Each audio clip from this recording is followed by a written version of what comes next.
Hello and welcome to JRock's Babylon. I'm your host, Jason JRock Houston, and we got two members of Delmar's Place. Could you guys introduce yourself? Yeah, I'm Paul Halliday. I'm the lead singer. And I'm Bob Letizia. Bob and Paul. Guitarist. All right. Sorry. How you guys doing? Now, I love to ask people, Delmar's Place, pretty cool sounding name. How did you guys come up with that? Is there a story behind that? Yeah, big time story. We actually got together at an outing. We both do construction, and we're at a clam bake or whatever that was. And a co-worker of his that I had played in a band with a long time ago wanted to go do an open mic. So my drummer was been bothering me because we used to play in the 70s together about getting and doing some little thing. So I talked to Paul. Paul said he does an open mic. He'd love to come and do an open mic. Well, that was in 2019, just before COVID hit. Oh, wow. So what happened is most of the open mics weren't going. So we got together and we started playing some songs. We put together a beautiful set. We actually did do a Sharky's, a big concert stage out in Liverpool. And that was for Pam's Jam. So multiple bands. It was a good show. In fact, we got videos out there that people could see.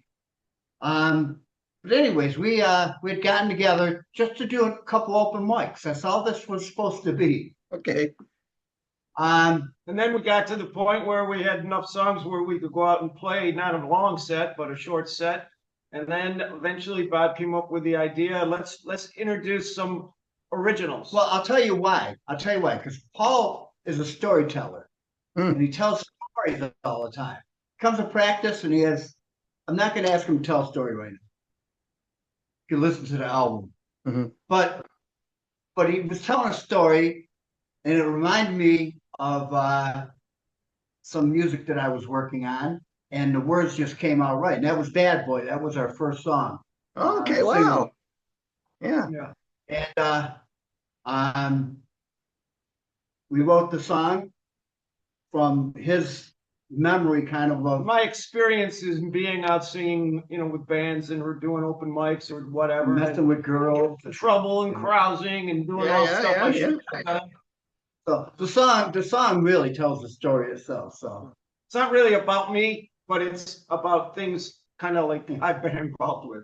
Kind of living the life that you guys live. I mean, I would imagine, it's one thing. I mean, when you're coming up as a musician, a lot of people start out playing covers and doing other people's music, and that's because when people come to the show, those are songs they grew up on. They're going to already know the songs. But if you're a great storyteller like that, Paul, I'd imagine you want to tell your own story in your own words. So it makes sense for a band like this to start doing your own original tunes, Yeah. We did do covers though. We were doing some incredible. We have an incredible keyboard player. Probably the number one keyboardist in Central New York plays with us. He does a lot of things. He's actually more of a hired gun. He's been with us because he went through COVID. So, we went through a lot with all that. In fact, we're on with our fourth bass player. Yeah. I just got back from our first bass player in 2019's funeral today. Oh, wow. Sorry to hear that. Wow. He did a gig New Year's. That morning they found him dead. Sorry to hear that, guys. Yeah, wow. I want to mention his name if I could. Sammy Dio. Rest in peace. Rest in peace, Sammy. Yeah, wow. Sammy. And then we got this other guy who was fantastic. I wish he was still in the band, but he had a stroke, and he can't. All his motor functions are gone. That's Dave Flansburgh. Some of these people are notable. They've been on albums. And then we had John Serio, and that's where we played most of our dates. And then John wanted to play this. He wanted to start his own project. Yeah, he had these two girls that he wanted to start a project with. So wow. Okay. Yeah. So something to do with Galaxy Quest. I don't know. Some strange thing like that. But I guess he's doing all right. It's kind of a pop thing. And now we have Mark. Now we have Mark. Who's a good bassist. Yeah. He's a good bassist. So you guys go through bass players, I guess, like Spinal Trap goes through drummers. Yeah, but the rest of us have been together since 2019. So, and so getting back to the name Delmar's Place, because it's the name really stands out. It's cool sounding. So how did you guys come? Here's what it was. We had put names in baskets, did drawings, did this, did all that, argued about it, came up with more names, blah blah blah blah blah. We practiced on Delmar Place. That's the name of the street rhyme. It's the name of the street. I said, we've been at Delmar Place for all these years. I said, we're just going to call the band Delmar Place, no more arguments. So simple. I love that. That's why I always ask what's the story behind the band's name, because sometimes it's a great story, sometimes it's not. It's just so simple. But that's one of the things I've always told that bands have the most trouble is coming up with the band name. Yes. Yeah. We were called JFA. That's an acronym for just effing around. Love that too. Wow. Yeah. Then we were rock. Let's see. What we rock? What was that? What rock? Call it? So insignificant and so short. Or something like that. No. Rock formation. Rock formation. Yeah. Rock formation. That's right. Then we gave up on that and went to Delmar Place. And could you imagine trying to get that other name as a little more controversial, like on the marquees of some clubs? You'd have to just put the acronym. Yeah. Well, we never spelled it out. Yeah. It was always just JFA. Yeah. But for the album, it just didn't seem right. Because we were a bunch of older guys that were just having fun. So that's how we came up with that. And then we got a little more serious. So where are you guys based out of? Where's home for you? We are in Syracuse, New York, central New York. So everything's wide open to us because we're right in the middle of the state. I mean, the crossroads are right here. So when I listen to your guys' music, you have a great kind of like you're saying a classic rock sound, like rooted from right out of the 1970s. When I was growing up. Yeah. Yep. Have you heard that? Have you listened to the album? Yeah, I listened to some of the songs now. Like I really love Whiskey Woman. It's kind of got a blues feel to it. To me, that's kind of a cross like between Lynyrd Skynyrd and the Doobie Brothers. Exactly. Yeah. And Lynyrd Skynyrd, we always loved that. Lynyrd Skynyrd, we actually played some Lynyrd Skynyrd. And I've always been involved in a lot of blues, so we kind of mixed up the blues and the country, the southern rock, And together, you guys got a little everything kind of peppered in there. Like I was trying to listen to stuff and think how to kind of describe it, and honestly, the best way that I could come up with is like just maybe 1970s classic rock. You have a little bit of like Doobie Brothers, the Eagles. Lynyrd Skynyrd, like I said, I even hear a little CCR, just a little bit of everything. Cream. We were shooting late 60s also, which is why we got the producer that we got. He was actually the guitar player. He played with Aretha Franklin, toured with her, and he also toured with Meatloaf. Oh wow! Mark Doyle, guitar nor. He has a bunch of stuff out right now that's really good, and so he's doing well. He was our producer. So let's talk about the recording of your album. What was that process like? I mean, did it take several months? Did it take a couple of weeks? What was the process? No, by the time COVID was all done, we were pretty well rehearsed. We went in and we did it in 5 days. Wow. 5 8-hour days. Yeah. We practiced a lot before that. Yeah. And also we had to finish writing some of the music too. A little bit, yeah. Because he changed when the producer came in and we wrote a few things and he made it better and it really worked. Okay. And it's always good to have like an outside ear because, if you're producing your own music, you're sometimes a little too close to it. Whereas if you have that outside ear, they can like give you more maybe of an honest opinion. Objective. Yeah. Objective. Well, the More objective. reason why we went out and got such a high level producer was one quality, one because he actually produced and was around the type of music that we were doing. I mean, they had some success. In fact, he was with Joe Whiting and Yeah. the band when they were putting out their albums back in the early '70s with Free Willy. Some of these bands were really doing well back then. Sure. You're probably just a youngster. We're close. Yeah, I'm born into the world like July 4th, 1971. So I've been around a while myself. Yeah. There you go. But I'm graduating high school. wow.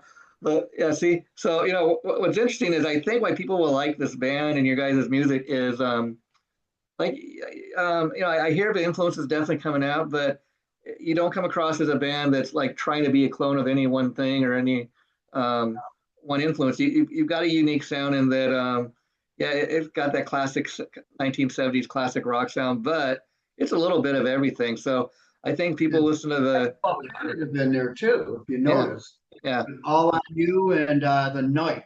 In fact, we're trying to get our alternative station here. I'm in discussion with them for 95X, which is our alternative, and then with classic rock station TK. Well, classic rock station. So yeah, and it's interesting that your band kind of got started creating the music and everything during the pandemic.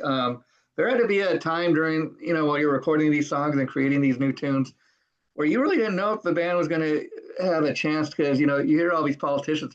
I mean, California, where I'm from, the governor, the same governor we have now, he was at the time going on TV talking about, I am never going to allow another band to get on stage in the state of California and perform. Thank God it didn't come to that, Right. Yeah. I heard. Yeah, that was ridiculous. There's so much ridiculous out there. I try to stay out of the politics as much as possible because we are in a very liberal state. Number one. Yeah. And we're shooting for a Sammy. We got a couple songs in the album in for our Syracuse Area Music Awards. So I don't want to cause any conflict. No, we're not looking to do that. I guess my main point in bringing it up is this, because I agree with you. I don't really get too political on the show, but it was an interesting time because I can just say in my lifetime, who would have thought that a band would ever be in any danger of never being able to get up on stage and make a living? It had to you have that fear of what if. But what I dug about the time too is some bands started to get very creative. Like you start seeing bands, okay, well, we can't perform live. You know what? We'll create something over Zoom. We'll post something on our Facebook page so we can still be in contact with our fans. They can still check out what the band's working on, Yeah. Exactly. That's right. And if you had the right information, a lot of people could see us developing this as we were going along on the internet. So yeah, actually the album did progress in a very unique way. I mean, it took the songs were not written all in 1 year. Yeah, they were written over the period of 5 years, right? Yeah, about that. About 5 years. And because we had a little downtime. We had a lot of downtime. Yeah. It was very hard to get together. If anybody was even remotely sick, no practice. Yeah. And keyboardist Tom Lukowski and our drummer Mike DeSantis and our bass player Mark Pryor. So all great guys, all did fantastic on the recordings. That made it easy when you got a good rhythm section. And Tom is just amazing on keyboards. So wow. So it's like you hear a lot of bands saying, you have your whole life to write your debut album because a lot of it, maybe you wrote 5 years ago before you even were a band, and you're like, oh, let's kind of relive this and see if we can do anything with these songs I wrote. And so it's got to be a fun aspect to finally get out there. You perform these songs live. You put out the album. What has been the response to your album? Right now we're closing in on 300,000 views. Wow. And we've only been out there a month. Wow. So keep that up, guys. Congratulations on that. So I got to ask you, 5,000 subscribers. yeah. Coming out at the time when you guys first did during the pandemic, what was it like when you finally had the opportunity to do that very first live show? Well, we put it when we did our first live show. We did a couple open mics to warm up, just 4 songs, Sure. and so it was hectic because trying to get a 5-piece band and Get all the sound. get all the checks. sound up there and be done in 20 minutes, and so it was a little too hectic actually. So levels were bad. Sound, the equipment wasn't even up to our par. I mean, I got $100,000 in gear in here for just sound. So Yeah. we also have a 4-camera broadcast system here that I could have actually turned on, but just doing this little mic, this little camera. Oh wow. Another song I really dig on the album is called "What I've Seen." Again, some more great storytelling there. To me, that's got kind of like a real kind of an Eagles vibe to it. Who wrote the words to that? I did. You wrote all the words to I that? wrote all the words. Okay, to that. because then there was the other song that, what was the gentleman's name that we got? That was All on You, Right, and The and- Night. Yeah, what was, tell him the Yeah, guy's name. Mike Powell. Yeah. We had a friend of mine that was an electrician. Mhm. He said, I write poetry. So he sent me a bunch of them, like 6 of them. And they were like a mile long, But I took little pieces because they just sounded really good to me. And I wrote a song around them. I gave him credit for composition, and I took or words and I took composition. But that's All on You and The Night, which is my favorite song. The Night, and Tom sings that one. Oh wow. Okay. Wow. So That was when we wrote the song. A lot of it, Mindful, I wrote long before I even knew these guys. Brought that in, but we had to polish it off. But yeah, I wrote. I redid the whole composition on that. so Anyways, the song you're referring to is almost didn't make it on the album. wow. Because our producer thought it sounded too much like Ario. I said, "Are you kidding me?" Yeah. I said, that song has a lot of meaning to me. I don't want to get political, but if you listen to it, it's actually about being afraid of what I'm seeing right now going on. And it also reflects back when I was getting pulled off the White House lawn back in the early 70s. I mean, it's a lot of this. But just say it's come full circle, Yeah. It's scary, because you never know what's going to happen or what's going to blow up. And that is what that song is actually. And it actually is saying we need to not be so divisive. We need to just come together. That's what that song is really about. And I was adamant that it was going to be on the album. So. Yeah, I mean, I don't think there's any denying. You can never really say that the Beatles ever got it wrong. I mean, that's a great example of what you just brought up. I mean, listen to their song "Come Together." Let's all be friends, folks. Let's all get together. Let's all dance and get down. But I was curious in regards to the song, "What I've Seen." Since you wrote the lyrics, like when you guys get ready to go record the song, do you allow Paul to do his thing lyrically, vocally, what he wants, or do you tell him how you want him to perform it? Yes. Yeah. Well, we all put our own twist on it, and how we, what we choose to emphasize, and where we make the you work together as a group. Yeah. Exactly. That's Everybody's open to suggestions. There's not a bunch of egos going on here. No. That's great to hear. Yeah, I get that vibe from you guys. You seem to have a great chemistry. Do you have anything that, I mean, you got this new album out, so you doing more live shows, or what's your plans as far as to promote the new album?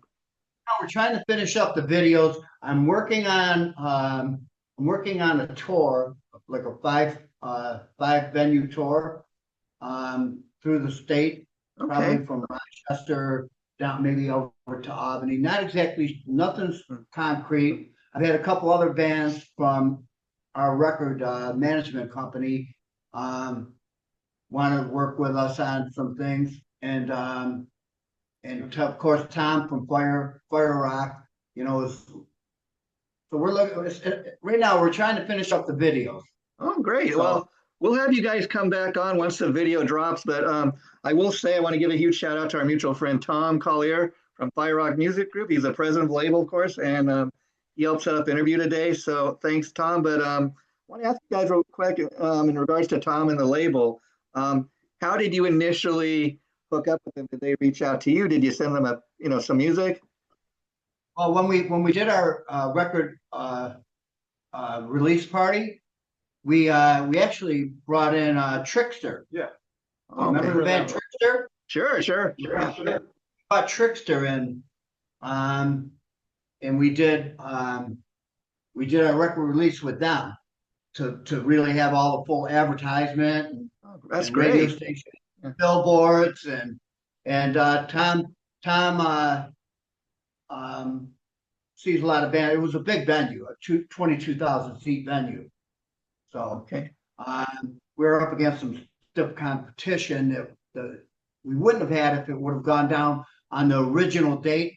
But something happened with Trickster's drummer or something. I don't remember exactly. But pushed us back 2 months, right in the middle of all the things that go on around here. There were other festivals and things like that happening, so it drew from the audience a little bit. Yeah, and we were supposed to actually play on a off night instead of on a Friday, so that kind of hurt us because I was a booking agent for years, and most of the bands around here and musicians would have came out to see us, but they were playing out. So the one thing I wanted to mention real quick is that not only did we debut our album, but in addition to, based on the amount of time we had to play and the amount of music on the album, we actually threw in some other cover songs. We did throw in a couple cover songs, yeah. Yep. So I mean, that's what we're all about. We're not just originals, but the album is all original. Yeah. That's cool. It sounds like it would be a great live show to go see, and like you said, doing something like that, Paul throwing in a cool cover, something maybe people don't expect, giving the fans a little something extra, when they come see you live. Yeah, and they fit in well because one was an old Muddy Waters tune, "Blow Wind Blow." We do the Jeff Healey version of "Blow Wind Blow." Yeah, because I love Jeff Healey. And we did Matchbox, which was originally done and written by Ike Turner. Oh wow, that's going back, yeah. And Jeff Healey, yeah, he's a forgotten soul, may he rest in peace. But another great artist there. Anything else you guys would like to say before we wrap it up for today? I'm good. I'll let you sign off. Yeah, buy the album. It's out on all the major platforms. It's on firerockmusicgroup.com, and there's also hats and t-shirts. I don't have a t-shirt on. You guys got a merch store up there, right? Yes. And then one final question. Can people get physical copies, or is it just available streaming right now? We actually have it on vinyl. And I left it on we actually have USB cards plug in because a lot of them don't have CDs and cards anymore. So plug in the USB. It's on all the major Apple, Spotify, you name it, Tidal. It's on all of them. So they can always just do XM Sirius on there. Oh, great. We will have people do that. And, I'd like to thank you guys for coming on. The interview, I'll be posting it tomorrow morning. It'll be going up. So thanks for doing this. And please, when you get ready to drop the music video, I'll have you guys come back on, okay? Where are you at out there anyways? Beautiful Long Beach, California. Okay, I got a sunburn out there. It was 104 last time I was out there visiting a friend of mine, Nick Fuco. Yeah. He's doing that Metal Mayhem thing out there. March 6th, I believe it is. Okay. Sorry for bullshit. Yeah, beautiful 85 degrees in the morning right now here. We're at 6. We're at -6. Well, keep warm and keep it rocking, guys. And I urge people to go out and buy the new Delmar Place album. It kicks ass, and you guys do not disappoint. It's all killer, they say, no filler. Jason, if you email me, I can probably get you a promo pack out, and you can have a physical copy. Okay, I will do that, my friend. So thanks in advance for that. I really appreciate it. Thank you. Yes. Okay, you guys take care. Bye-bye. All right, so long.